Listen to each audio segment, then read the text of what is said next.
Bonjour tout le monde, merci et félicitations. And then all the girls went nuts right there.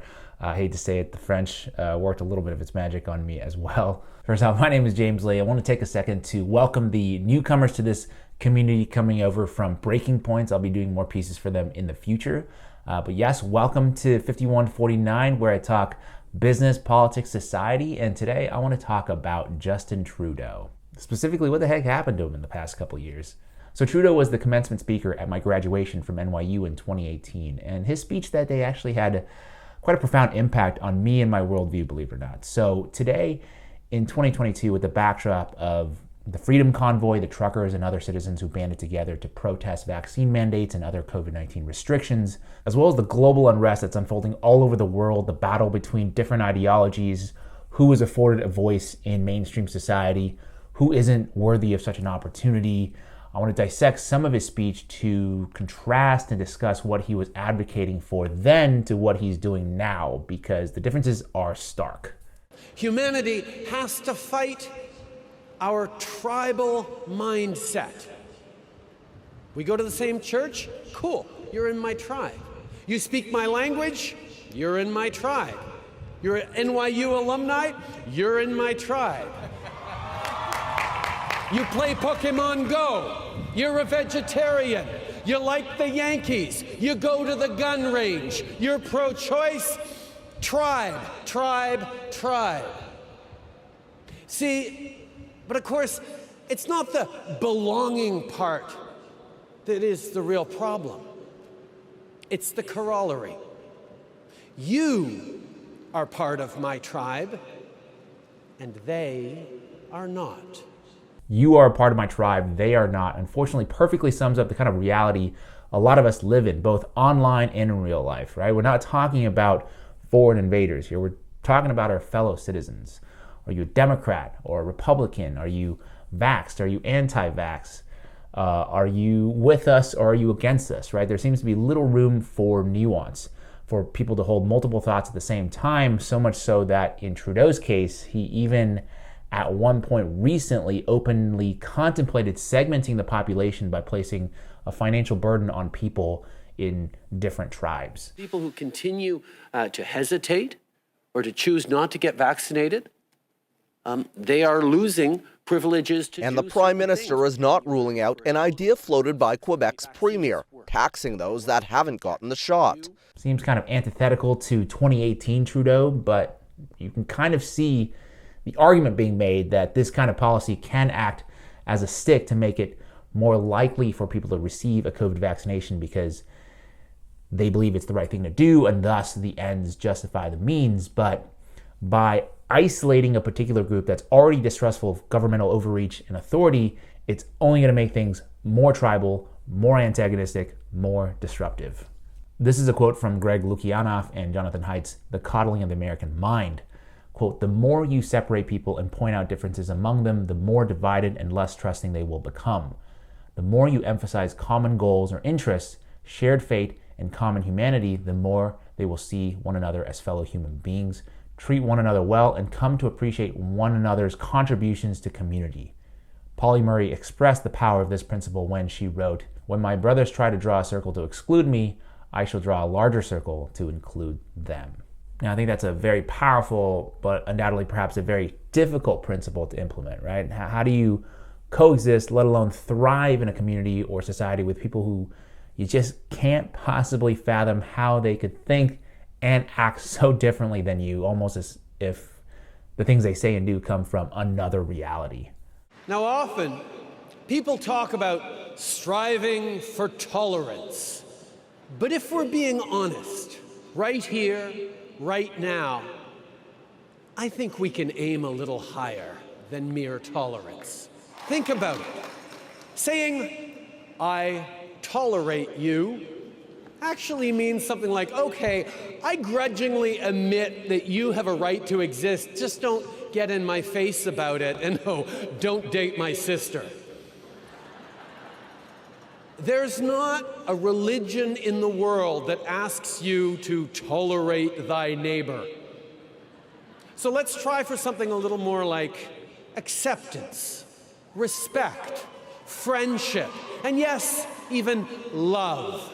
2018 Trudeau makes a great point here, right? If we merely strive for tolerance, we are, of course, much less likely to be empathetic to a protest such as the Freedom Convoy, which I could imagine was not only a huge nuisance to the people of Ottawa, but probably also frightening for people who live there as well. Except he wasn't exactly even tolerant, let alone accepting, at one point even vowing to freeze anti-mandate. Not even anti-vax, but anti-mandate protesters' bank accounts. But to me, given the track record of governments not necessarily doing what's in the best interests of its citizens, it seems like maybe we should accept that those people may have legitimate concerns and criticisms of public policy and the rules and regulations being set by the government. But he was talking about people who are not vaccinated. He said they don't believe in science. They're often misogynistic, often racist. No, they're not. That was not smart of him at all. Right. He said, but they take up space. And with that, we have to make a choice in terms of a leader as a country. Do we tolerate these people? It's like, Qui sont extrémistes. Qui croient pas dans la science, qui sont souvent misogynes, souvent racistes aussi. C'est un petit groupe, mais qui prend de la place.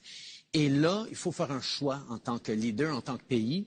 Est-ce qu'on tolère? Once again, the French does kind of soften the totalitarian line of thinking. But the question is a serious one. Do we tolerate these people? It's a difficult question because, once again, we're not talking about foreign invaders here. We're talking about fellow citizens who have different perspectives. I'll read a passage from a recent New York Times op-ed written by their editorial board entitled, "The Ottawa Trucker Protests Are a Test of Democracy." Quote, "We disagree with the protesters' cause, but they have a right to be noisy and even disruptive. Protests are a necessary form of expression in a democratic society, particularly for those whose opinions do not command broad popular support. Governments have a responsibility to prevent violence by protesters, but they must be willing to accept some degree of disruption by those seeking to be heard. The challenge for public officials, the same one faced by Minneapolis and other cities in 2020 during the protests after the murder of George Floyd, is to maintain a balance between public health and safety and a functioning society with the right to free expression. Entertaining the use of force to disperse or contain legal protests is wrong," as Mr. Trudeau said in November 2020 in expressing his support of a year-long protest by farmers in India that blocked major highways to New Delhi. Quote, "Canada will always be there to defend the right of peaceful protest." Except when they're not, right? It's pretty easy to support a protest or an act of civil disobedience if it's a cause you agree with, or if you're not personally impacted by the disruptions for the protests. But what about causes you disagree with? What do you do then? There's a famous saying, "I disapprove of what you say, but I will defend to the death your right to say it." Think about it this way. Right now, what you believe in might be in lockstep with the mainstream or endorsed by institutional powers. But what about the future? You never know. And it's most likely inevitable that at some point there will come a time when it is your cause, belief, or freedom that is coming under threat. Our celebration of difference needs to extend to differences of values and belief, too. Diversity includes political and cultural diversity. It includes a diversity of perspectives and approaches to solving problems. Because if you want to bring people around to your way of thinking, you need to first show them that you are open to theirs, that you are willing to enter into a conversation that might change your mind. Show respect for their point of view, and you have a better chance of actually having them listen to yours. Okay, once again, based 2018 Trudeau is correct in saying that diversity includes not just differences in identity, but also differences in ideas. And he's also correct in espousing that in order to convince others, you probably should first show that you are open to their ideas. But I think we can all probably agree that this did not happen in the case of the Freedom Convoy. Trudeau refused to meet with the protesters and instead said, quote, "Freedom of expression, assembly, and association are cornerstones of democracy, but Nazi symbolism, racist imagery, and desecration of war memorials are not." I acknowledge that COVID is a difficult situation to manage. It affects everyone differently. The disease is constantly mutating. The science keeps changing. So I think it would only make sense that the pursuit of the best solution should involve all kinds of different hypotheses and inquiries. But instead of meeting with the protesters and hearing them out, 2022 Trudeau inaccurately painted them in broad strokes as all kind of horrible people who don't deserve his engagement. And he ultimately resorted to more authoritative means to end the protest, like using pepper spray and stun grenades against the protesters in Ottawa, physically engaging with them, seizing trucks. Only then were they able to finally retake control of the city and end the 3-week-long protest. But to be fair, when it comes to coexisting with people who see the world completely differently, engaging in open-minded conversation is quite difficult and rare. That's, I think, why we have things like war, right? It's because the two sides weren't willing to come together and discuss things in good faith. Not that that always works, but it's rarely tried. And I guess a question we might all be thinking about, or at least I'm thinking about this, is why is there such a stark contrast between 2018 Trudeau and 2022 Trudeau? Some have suggested this theory of indoctrination through Klaus Schwab's World Economic Forum's Young Global Leaders program.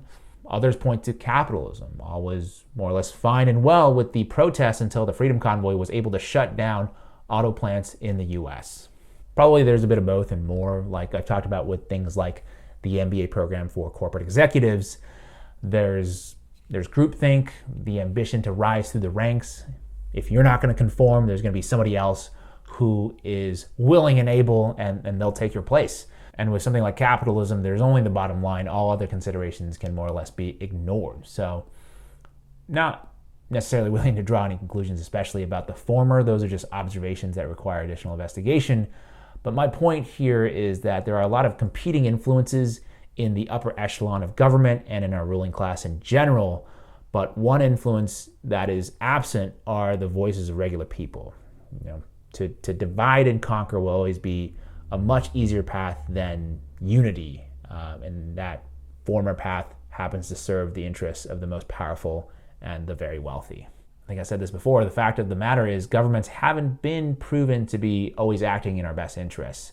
You have a commingling of governments and big corporations. There are numerous financial entanglements, sometimes just outright corruption. So it isn't unreasonable to be skeptical of authority and to voice that skepticism, even to be a little bit disruptive in getting that message out there. But regardless, an analogy I like to end on today is, I think the idea of mandating a vaccine is predicated on this notion that it is not only for protecting yourself, but also protecting the most vulnerable in our society. So perhaps the idea of engaging with people who are not in our quote-unquote tribe, who have different ideas and different values other than our own, shares a slightly different yet similar goal of protecting those who have been and who continue to be marginalized by our society. That is all for this week. I know some of you probably won't agree with everything I've said here, but as always, very curious to hear your thoughts and your ideas, so please write to me in the comments section below. Another thing, I don't know exactly when or how this will happen, but as this channel expands, I think as I grow it, hopefully won't be a place of just monologues, but real dialogue. People, different people, normal people, whoever it is interested in having a genuine conversation, I'm open to having it with you as well. So that's something that I'm thinking about for the future. But for now, if you enjoyed this video and want to support my work, please take a second to click on that like button, share this video with other people, subscribe, hit that notification bell icon so you don't miss any of my future videos. As always, I'd like to thank you for your time. I'll see you next week.